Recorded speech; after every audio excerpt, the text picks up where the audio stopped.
ہم نے سبق اخلاق حسنہ کی پڑھائی کی تھی۔ آج ہم اس کا اگلا حصہ پڑھیں گے۔ اس کے مصنف ہیں مولانا شبلی نعمانی، اور یہ سیرت کا ایک سبق ہے۔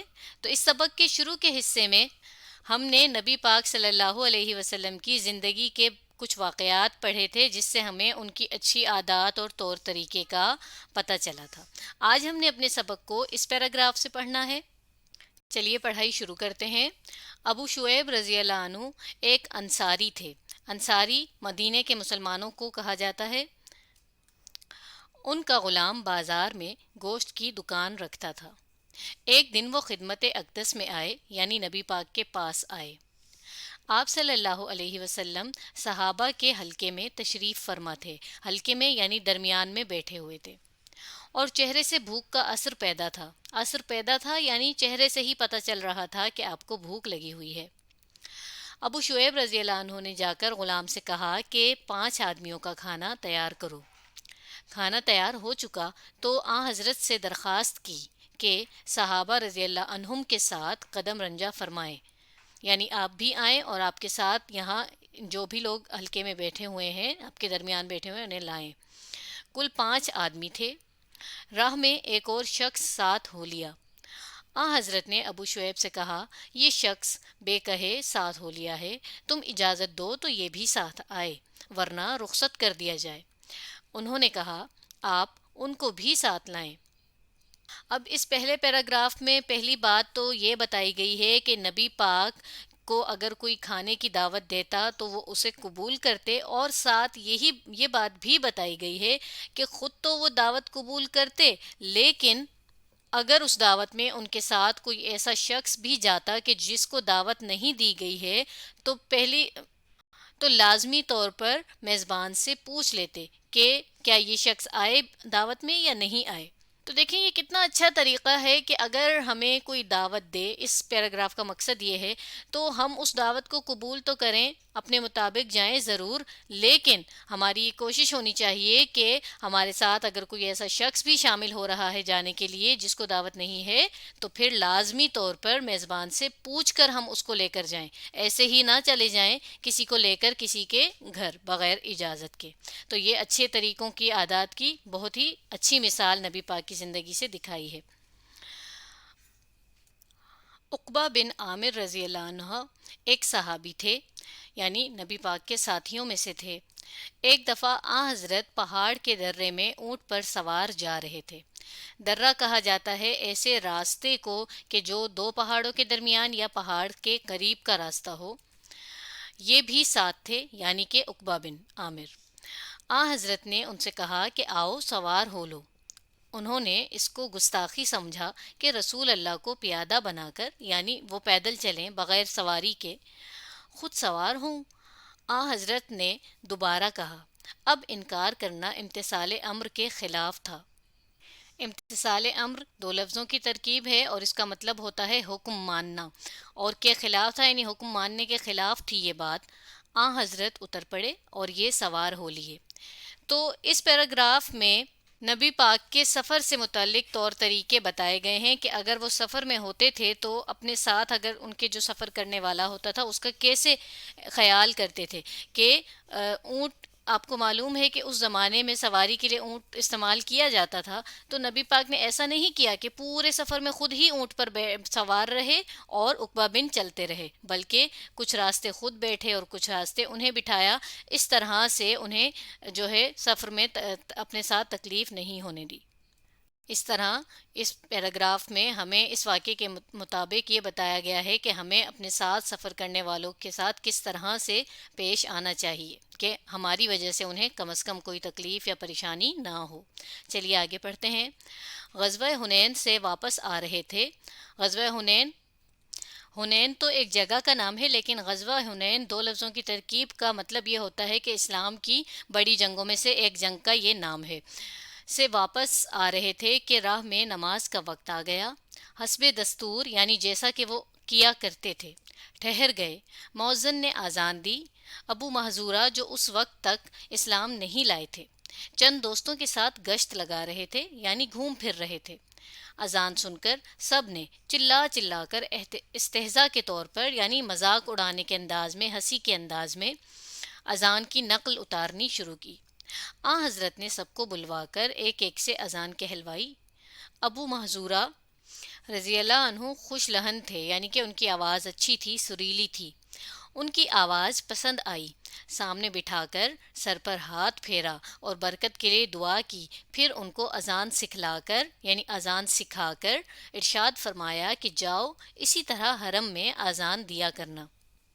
اب ادھر ان کا ایک طور طریقہ بتایا جا رہا ہے اس بارے میں کہ اگر انہیں کسی کی کوئی بات بری محسوس ہوتی یا اچھی نہ لگتی تو اس سے انہیں یا اس شخص کو کیسے روکتے۔ جیسے یہاں پر دیکھیں، اب کوئی اور ہوتا تو ان لوگوں کو کہ جو اذان کے مذاق اڑا رہے ہیں کو بلا کر غصہ کرتا، ڈانٹتا، یا یہ بھی ہو سکتا تھا کہ انہیں کوئی سزا دیتا، لیکن نبی پاک نے کتنے خوبصورت طریقے سے انہیں اس کام سے روکنے کی کوشش کی کہ انہیں کہا کہ اگر مذاق میں ہنسی میں نقل ہی اتار رہے ہو تو چلو اب باری باری سب میرے سامنے نقل اتارو، یعنی میرے سامنے اذان دو۔ تو سب دینے لگے، جس میں ان صحابی کی آواز بہت ہی اچھی تھی۔ تو پھر کیا ہوا کہ یہ تب تو مثلا مسلمان نہیں تھے، مگر اذان دینے کے دوران ہی انہوں نے اسلام قبول کر لیا، اور نبی پاک کو ان کی یہ بات بھی اس قدر پسند آئی کہ پھر انہوں نے کہا کہ اب حرم میں تم اذان دیا کرنا۔ تو اس وجہ سے ہم انہیں اسلام کے مؤذنوں میں سے بھی ایک مؤذن کہتے ہیں، ابو محذورہ کو۔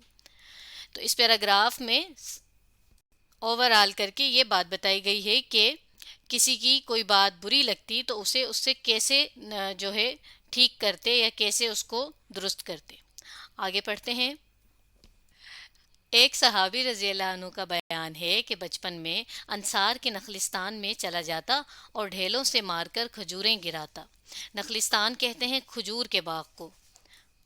لوگ مجھ کو خدمت اقدس میں لے گئے، یعنی نبی پاک کے پاس لے گئے۔ آپ نے پوچھا ڈھیلے کیوں چلاتے ہو؟ میں نے کہا کھجوروں کے لیے۔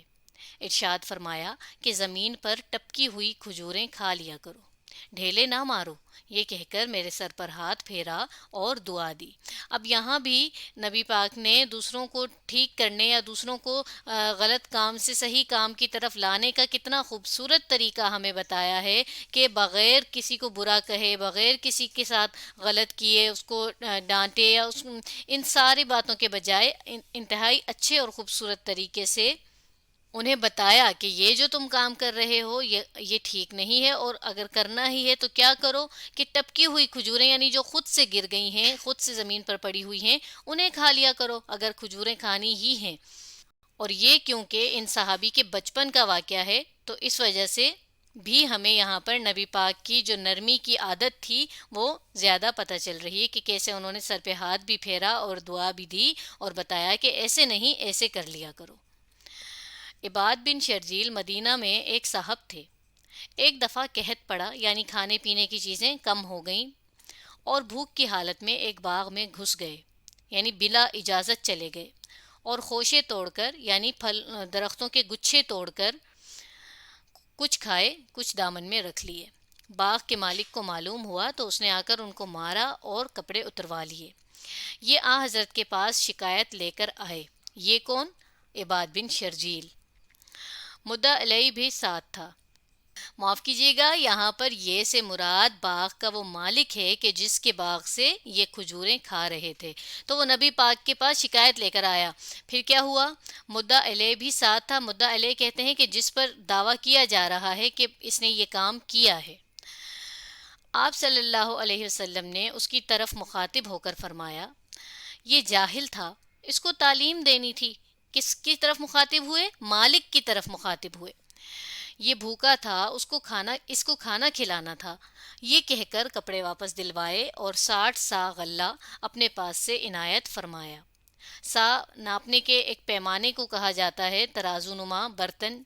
تو نبی پاک نے جو عباد بن شرجیل بھوکے ہونے کی وجہ سے ایک کام کر رہے تھے اس پر ان کو تو سمجھایا ہی ہوگا، لیکن مالک کو یہ بتایا کہ تمہیں اس عمل سے کیا پتہ چلا کہ اسے اس بات کا علم نہیں ہے، یہ بات پتہ نہیں ہے کہ کسی کی اجازت کے بغیر ہمیں کوئی چیز کھانی پینی نہیں چاہیے، تو تمہیں اسے یہ بات بتانی چاہیے تھی، اور پھر یہ بھی بتایا کہ تمہیں جب پتہ چل گیا کہ یہ بھوکا ہے تو پھر تمہیں اس کی بھوک ختم کرنی چاہیے تھی، یعنی اس کو کھانا دینا چاہیے تھا۔ تو یہ انہوں نے مالک ہی کی اصلاح کی، اسے ہی اچھی بات بتائی، اور پھر ساتھ ان کو جو ہے اپنی طرف سے کچھ کھانے پینے کا اتنا یعنی کہ اس حساب کا سامان بھی دیا۔ تو یہاں بھی نبی پاک کی ایک اچھی اخلاق کی بات بتائی کہ وہ دوسروں کو کیسے اپنی اچھی عادت سے یہ سکھاتے تھے کہ انہوں نے کیسے کس کام کو کرنا ہے، ان کی نرمی اور لوگوں سے پیش آنے کا یہ واقعہ ہے۔ آگے پڑھتے ہیں۔ کسی شخص کی کوئی بات ناپسند آتی تو اکثر اس کے سامنے اس کا تذکرہ نہ فرماتے۔ ایک دفعہ ایک صاحب عرب کے دستور کے مطابق، یعنی جیسا کہ عرب ملک میں ہوا کرتا تھا، زعفران لگا کر خدمت میں حاضر ہوئے۔ آپ صلی اللہ علیہ وسلم نے کچھ نہ فرمایا۔ جب وہ اٹھ کر چلے گئے تو لوگوں سے کہا کہ ان سے کہہ دینا کہ یہ رنگ دھو ڈالیں۔ اب اس چھوٹے سے واقعے میں یہ بات بتائی گئی ہے کہ اگر کسی کو ٹھیک کرنا ہے، کوئی صحیح بات بتانی ہے، تو لوگوں کے سامنے نہیں بتاتے تھے، بلکہ کیا کرتے تھے کہ دوسروں کے ذریعے وہ بات ان تک پہنچاتے تھے، تاکہ اس سے دوسرے کو برا بھی محسوس نہ ہو اور بات ٹھیک ہو بھی جائے۔ اب یہاں جو زعفران کا ذکر آیا ہے، یہ ایک پودے کا نام ہے جو اس وقت خوشبو کے لیے استعمال ہوتا تھا، اور اس کی خوشبو بہت اچھی اور تیز سمجھی جاتی تھی، اور عرب میں عام طور پر مرد اسے استعمال کیا کرتے تھے، مرد عورتیں سب ہی۔ تو نبی پاک نے اس خوشبو کو مردوں کو لگانے سے منع فرمایا ہے، اور اس منع فرمانے کو انہوں نے اس وقت اس شخص کو نہیں کہہ دیا کہ بھئی تم یہ خوشبو کیوں لگا کر آ گئے یا یہ نہیں لگایا کرو، بلکہ دوسروں سے کہا کہ انہیں یہ بات کہہ دینا۔ اب رنگ دھو ڈالیں جو یہاں پر بات کی گئی ہے، تو اس کو ہم یوں سمجھ سکتے ہیں کہ پہلے زیب و زینت کے لیے عورتیں جو ہیں وہ پتے، پھول اور اس طرح کی چیزیں استعمال کرتی تھی جو رنگ دار ہوں، تو یہ جو پودا ہے یہ بھی رنگ دار ہوا کرتا تھا۔ تو اوورآل ہم نے اس میں یہ دیکھا کہ نبی پاک کس طرح خود عمل کر کے، یعنی خود اپنے آپ سے خود کر کے بھی اور خود بتا کے بھی لوگوں کو صحیح طریقے، صحیح عادات، صحیح باتیں بتایا کرتے تھے، اور اس میں اس بات کو لازمی سامنے رکھتے تھے کہ اس بات بتانے میں جس کو وہ بتا رہے ہیں اسے برا محسوس نہ ہو، اس کا دل نہ دکھے یا اسے کسی بھی قسم کی شرمندگی نہ ہو۔ تو آج ہم نے سبق اخلاق حسنہ کی پڑھائی کی۔ آپ اس ویڈیو کو دوبارہ دیکھیے اور اس سبق کو سمجھنے کی کوشش کیجیے۔